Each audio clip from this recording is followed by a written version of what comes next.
Malvin.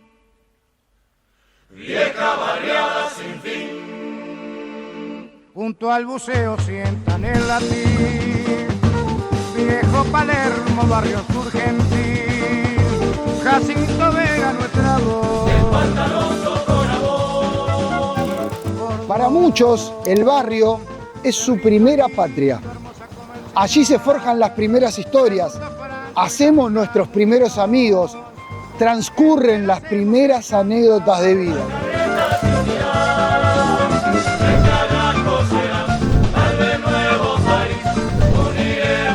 ¿Cuántos conocen la historia de su barrio? ¿Cuántos vecinos saben por qué su barrio se llama como se llama? ¿Cuántas voces de vecinos podemos sumar para que nos ayuden a construir las historias barriales? Paso Molino es modo de recordar.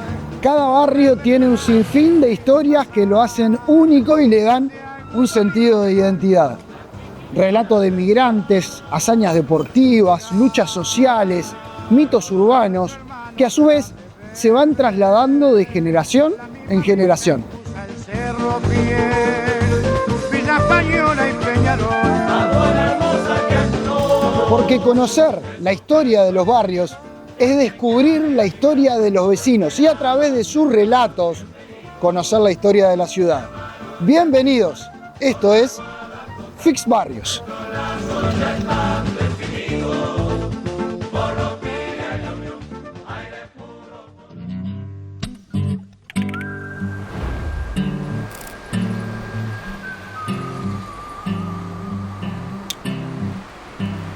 Goes en mí, me escondía feliz.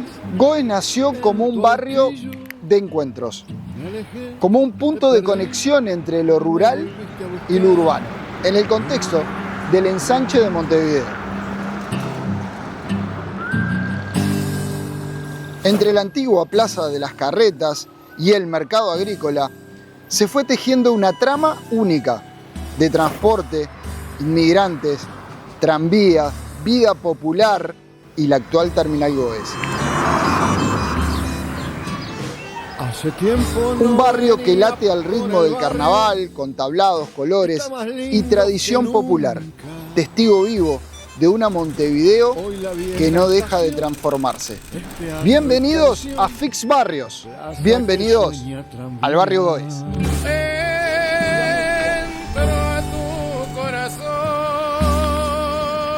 Trabajador e inmigrante.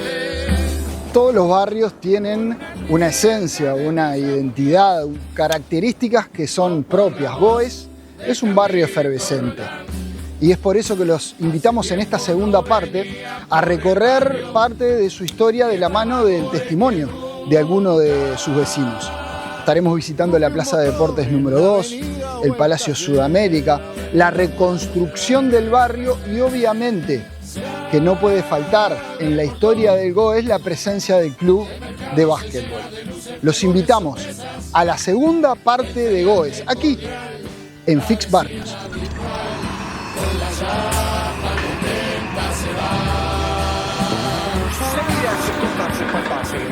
Come, se cuenta, se inventa, se apila en cajones y se abren sandías. Se encuentran amantes, se encuentran amigas. La historia del barrio Goes en el siglo XX va a ser de desarrollo permanente.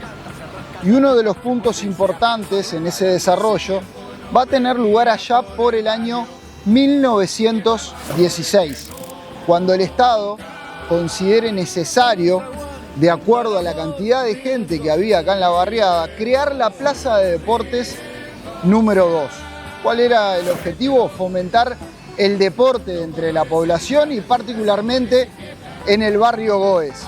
La Plaza de Deportes número 2 va a ser un punto de cohesión, de eso que venimos hablando desde hace un rato del barrio Goes, de encuentros y de intercambios, apuntando el Estado a una vida saludable. En esta Plaza de Deportes número 2, que en aquel momento estaba ubicada en General Flores y Cuñapirú, hoy Anésaga, va a surgir en el año 1934 el Club Goes. Esta Plaza de Deportes se convirtió con el tiempo en un semillero de grandes valores que nutrieron a nuestro deporte. Pero no solo de grandes valores, sino también de una vecindad que encontró en este espacio una excusa para hacer deportes y para encontrarse.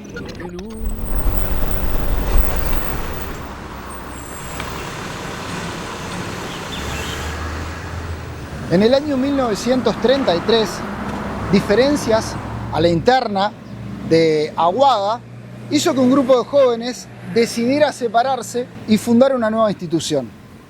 Es por eso que en abril del 34 surge GOES. Su primer lugar, su primer espacio físico es junto a donde hoy está el mercado agrícola. Allí tenían su cancha. Posteriormente, en el año 1957, deciden trasladarse a este lugar en donde nos encontramos hoy, que se llamaba Plaza de las Misiones, y por eso el estadio de GOES se llama Plaza de las Misiones. Nos vinimos hasta aquí a conocer un poco de su vida, un poco de su historia y a conversar con su presidente.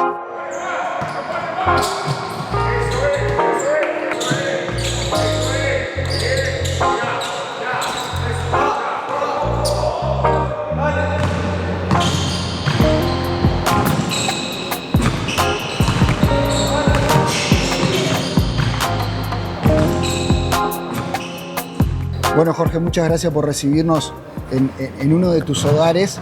Es algo bien interesante vivir GOES desde adentro. Pero antes de hablar de GOES hoy, ¿cómo se genera tu vínculo con la institución? Bueno, el vínculo con GOES se remonta, es una historia larga. Mi abuelo llegó de España en la década del 900, estamos hablando por el 1902, 1903 llegó al Uruguay. Siendo un niño con mis bisabuelos, y siempre se radicaron acá en la zona, en la calle Guavillú, que hoy es Ramón del Valle Inclán, entre Colorado y Garibaldi. Y bueno, ahí con el correr de los años, yo ya siendo chico, me arrimaba hasta el club cuando venía a visitarlos ahí empezó el cariño y ahí me hice hincha. Pero un GOES completamente distinto al que es ahora, cancha abierta para empezar. Y bueno, yo era colaborador, colaboraba por fuera, de repente poniendo algún cartel de alguna empresa mía o algo. Me habían invitado un gran hincha de GOES, Rocha, a integrar directivas. Yo por temas laborales, soy contador y aparte empresario, ahora estoy retirado, pero tenía una actividad muy, muy importante. Siempre lo había desechado hasta que en un momento muy feo de la institución, con 1 año y medio de desafiliación, me vinieron a buscar y dejé todo de lado porque tenía que dar ese paso de volver al club, de arraigarme directamente en el club y ayudarlo a salir de esa situación económica que era muy complicado, que era entre la subsistencia, entre seguir o desaparecer. El básquetbol es muy pasional, es completamente a cualquier otro deporte, es un deporte insolvente totalmente, es profesional, pero es con la voluntad de 5 o 6 que se tiran para adelante y que se pone dinero y así se sale. Y bueno, y gracias a Dios, con un gran compañero que fue presidente en ese momento, Alexis Mali, yo empecé como vicepresidente, como presidente, fuimos ordenando el club y hoy es un club totalmente ordenado, sin un peso de deuda, sin nada. Los jugadores y los funcionarios el día primero cobran todos, dentro de nuestras limitaciones, no con sueldos muy altos, pero totalmente al día. Cambiamos la grifa del GOES deudor por el GOES Atón. GOES es una institución histórica en el Uruguay. ¿Qué considerás hoy desde el presente que le sigue aportando al barrio en cuanto a lo identitario? ¿Cómo conversa institución deportiva con el barrio? Bueno, tiene un tema social muy importante, ¿no? Es sacar de la calle, de los vicios que hay en la calle, un montón de chiquilines y otros deportes. Tenemos handball femenino, que hay 60 chicas jugando al handball, con mucho éxito, porque GOES tiene un gran equipo en el cual yo te puedo decir que empezó el handball en el año 2009 y a la fecha deben haber ganado más de 30 campeonatos en todas las categorías. Tenemos buceo también, hay un equipo de atletismo, damos horarios para los colegios, para que desarrollen su fiesta. hay tercera edad que viene a hacer deporte. Yo creo que hace mucho por la sociedad. Hay un sentido de pertenencia que es absoluto. Te voy a contar algo que marca eso. El último campeonato que ganó Goes fue en el año 1959. Desde ahí solo hemos ganado un campeonato cuando hubo un año que se hicieron 2 campeonatos cortos como en el fútbol, que fue en el 2018, y salimos campeones de clausura. Pero en campeonato regular, 1959. Vos venís a la cancha y el 70% de la gente que hay tiene menos de 30 años. O sea, es el sentido de la defensa del club. Y te digo más, tenemos muchos parciales que se ponen en esta tribuna, que es la barra, que son componentes de la barra de Nacional y de Peñarol. Y cuando jugamos contra Nacional y Peñarol gritan por Goes y no por el equipo de fútbol. Ese sentido de pertenencia es absoluto.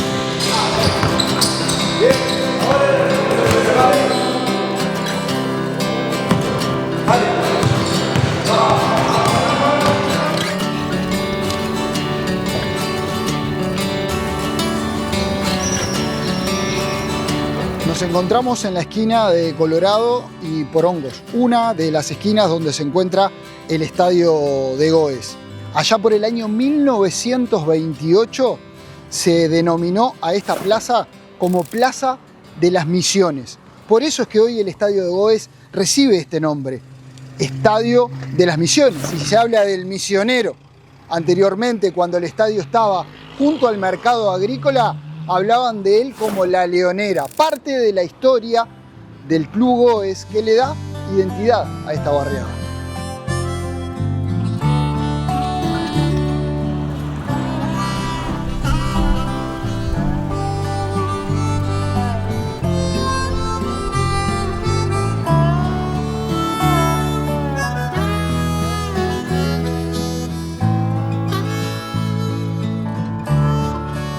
Bueno, Darío, muchas gracias por recibirnos. Si vos tuvieses que hacer un poco de historia para introducirnos, no solo en la recuperación, que ya es visible y disfrutable de la zona de Goes, ¿a dónde nos tenés que llevar para empezar a entender las causas de alguna forma el declive paulatino que va teniendo la zona en el siglo XX? Este es un barrio que originalmente era de acogida también para todas esas personas que venían de otros países. Es un barrio que se conformó con mucha migración y tiene que ver con lo que tenemos ahí frente, una de las causas, que es el mercado agrícola. El mercado agrícola era, bueno, desde el principio del siglo XX como un motor del barrio. También la cantidad de fábricas que había, estaba Alpargatas, desde también de fines del siglo XIX, el mercado modelo, la parte de lácteos y la parte de carnes, sección carnes y sección lácteos también, y sección hielo. Entonces había mucho trabajo sobre todo también en el cual vos llegabas al país y ya en la tarde estabas trabajando, ¿no? Entonces eso generó, bueno, una barriada muy dinámica. Teníamos también 2 ejes comerciales muy movidos, que eran Avenida San Martín y Avenida General Flores, que bueno, pero hoy también son ejes que están, bueno, un poco apagados, pero en aquel momento era un motor de la ciudad. En el año 44, el intendente Fabini, que es el mismo que hace la Diagonal Fabini o Avenida Libertador, ese Uruguay de grandes proyectos, también soñó con un proyecto muy grande que implicaba extender lo que es el mercado agrícola, el MAM, y hacer 4 manzanas en lugar de una. Entonces, bueno, los vecinos que estaban en la manzana de enfrente, en donde estamos hoy, y en la otra manzana, bueno, fueron expropiadas sus casas por el gobierno departamental de la época. Bueno, en esto de hacer un gran proyecto de mercado de flores, mercado de plantas, mercado de carnes. Y bueno, como en el Uruguay de los grandes proyectos y el cambio de gobierno, ese proyecto, bueno, cae en la década del 50. También imagino que no solo ese proyecto cae empieza a caer en el año 50 en Uruguay, años difíciles que empiezan como a ser difíciles, ¿no?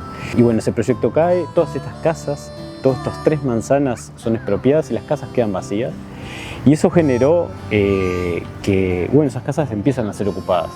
Empiezan a ser ocupadas primero por personas, bueno, que entraban en un hogar y era una oportunidad tener casas vacías. 3 manzanas de casa vacía en pleno zona central de la ciudad y donde tenías el trabajo además caminando 1 o 2 cuadras, ¿no? Bueno, eso en el tiempo empieza a complicarse más, ya estamos hablando de final en los 90, final de los 80, en los 90 y principios de los 2000, donde esta zona termina siendo zona roja. La zona del mercado agrícola, el mercado agrícola también, bueno, está en decadencia en esa época. Y bueno, pasaron más de 60 años desde esas expropiaciones hasta lo que es la recuperación del mercado agrícola, su segunda vida, en el que, bueno, donde estamos hoy, ¿no? Donde hay un impulso transformador de la ciudad, ya no desde lo industrial, sino desde lo habitacional. Porque hoy lo que iba a ser un gran espacio de mercados mayoristas y también algo de minoristas, pero sobre todo mayoristas, hoy son viviendas. Hoy tenemos cooperativas y el barrio todavía estamos en la espera de otra cooperativa más, que es la última de este gran proyecto de recuperación del mercado agrícola, que no era solo el mercado, sino que era la refuncionalización de la ex fábrica de alpargatas, que cerró en el año 1996, que está frente al mercado agrícola, y después, bueno, la demolición de casi un barrio, ¿no? Porque todas estas casas que todavía seguían ocupadas se fueron demoliendo para empezar a ocuparlas con viviendas, ¿no? Y también con este espacio público de donde estamos hoy.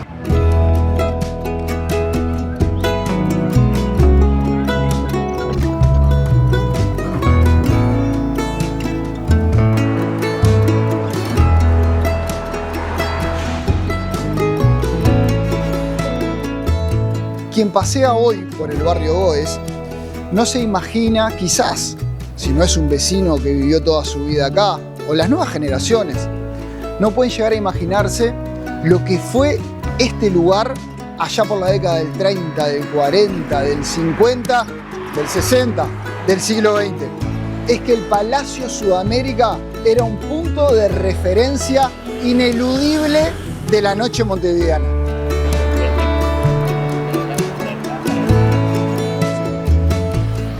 Don Roque Santucci, otro personaje de Goes, él era presidente de la IASA y precisaban una sede. Y acá, donde era Sudamérica, acá arriba, el Yatay y José Leterra, funcionaba el Palacio de la Cerveza. Don Santucci supo que en el Palacio de la Cerveza lo estaban por vender. Y él dijo, ¿por qué no lo compramos? Le dijeron que estaba loco, que eso era una inversión muy grande para un club pequeño como Sudamérica. Y coincidentemente, en esa época, ellos vendieron un jugador, el Cacho Silvera, y con esa plata y otra refinanciación que hubo, la institución atlética Sudamérica pudo comprar. Y para recuperar el dinero, a don Roque Santucci, que se lo merece, que lo estemos reiterando el nombre, gran goense, gran promotor, él se le ocurrió hacer bailes. Y bailes a nivel gigantesco. Y ahí sí, Goes siguió compitiendo con el centro, porque eran bailes que competían de igual a igual con los bailes del Palacio Salvo. Se me viene, mientras vos haces esta descripción, alguna imagen de Alberto Castillo cantando acá en el Sudamérica. Ah, no, los que cantaban en Sudamérica, la grilla de gente que venía a Sudamérica eran artistas de primerísima línea. Por ejemplo, cantó Castillo, como decís tú, venían muy seguidos los Guaguancó. Y Julio Sosa, venía a cantar muy seguido a Sudamérica. Y entonces papá era el presentador, era así, el animador, el maestro de ceremonia, le decían el animador. Y ahí empezó la amistad de él con Julio Sosa, una amistad muy rica, ¿no? Una amistad que empezó como gente, como camaradas en la noche, y luego hasta se mandaban cartas.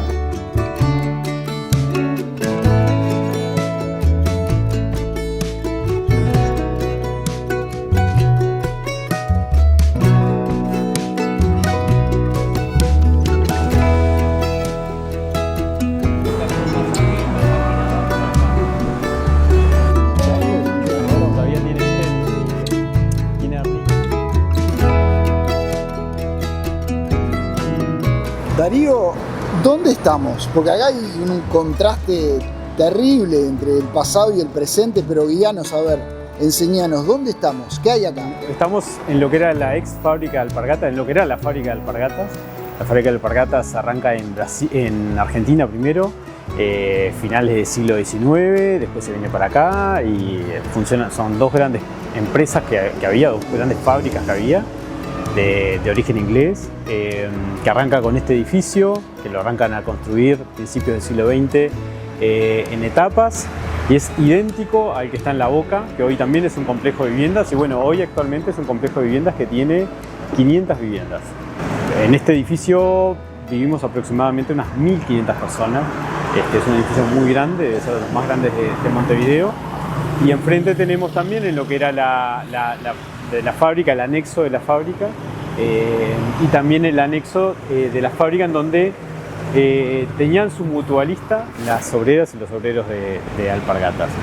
Era otro Uruguay, un Uruguay en el que primero la planta no paraba nunca, eran 24/7, siempre, no paraba nunca el motor, la chimenea de la planta. Y ese Uruguay en el que uno llegaba del barco o el inmigrante llegaba de algún lado y ya en la tarde estabas trabajando. También había como un sentir, que le llamaban el sentir de la alpargata, que tenía que ver con esto de no era solo el lugar de trabajo, era el lugar en donde yo aprendí a leer también, porque acá en este lugar era como una escuelita que tenía la fábrica para aprender a leer y poder entender, por ejemplo, hasta los procesos mismos de la fábrica, pero era importante que vos supieras los números, que supieras el rollo de tela, cuántos rollos iban, que pudieras aprender a leer, a contar, aprender matemática, una álgebra muy básica, pero se hacía en este edificio de acá, que hoy es de la Facultad de Química, donde es como una escuela de posgrado, digamos, de química. Vos me contabas que hay una anécdota muy particular de alpargatas, sobre todo en una época muy oscura de nuestro país, sí. Por la cercanía sobre todo que tiene Alpargatas con el Palacio Legislativo. ¿Cómo fue? ¿Qué pasó? Año 73, esta fábrica trabaja 24 horas, o sea que tiene turnos hasta la madrugada. En el cuarto piso se encontraba en la esquina del cuarto piso de esta calle que es Isidoro de María y José Laterra.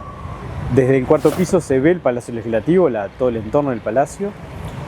Ahí los obreros desde el comedor es donde ven que empieza el vallado, que empiezan a venir las tanquetas, empieza la incursión de cerrar el Palacio Legislativo, y desde ahí se da el aviso a las otras plantas que también funcionaban, Funza, las textiles de la calle Veracierto, se da aviso de lo que se venía. Entonces ahí la huelga arranca desde ese cuarto piso, los obreros de Alpargatas, a hacer la huelga, empieza a armarse la huelga, a crearse la huelga general del 73, ante el rechazo de lo que estaba pasando, que era el golpe militar.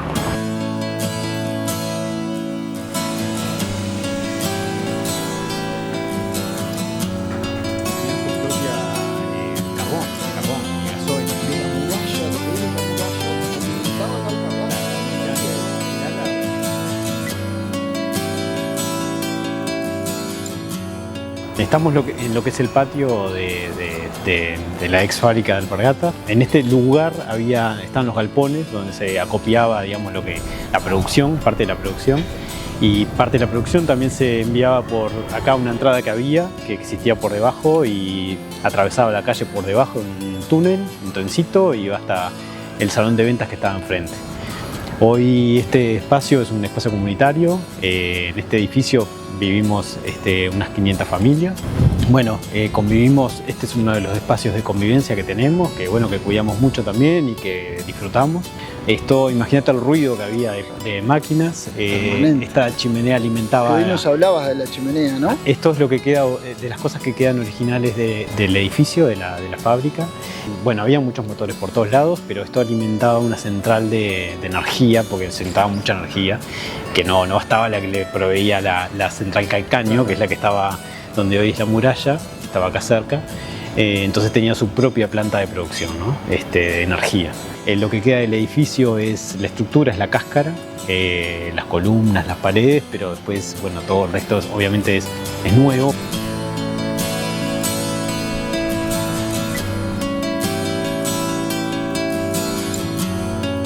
Darío, muchas gracias por ayudarnos a conocer y reconocer este Goes distinto a aquel, pero que guarda alguna parte de su magia. Bueno, muchas gracias por venir. También sean bienvenidos cuando gusten.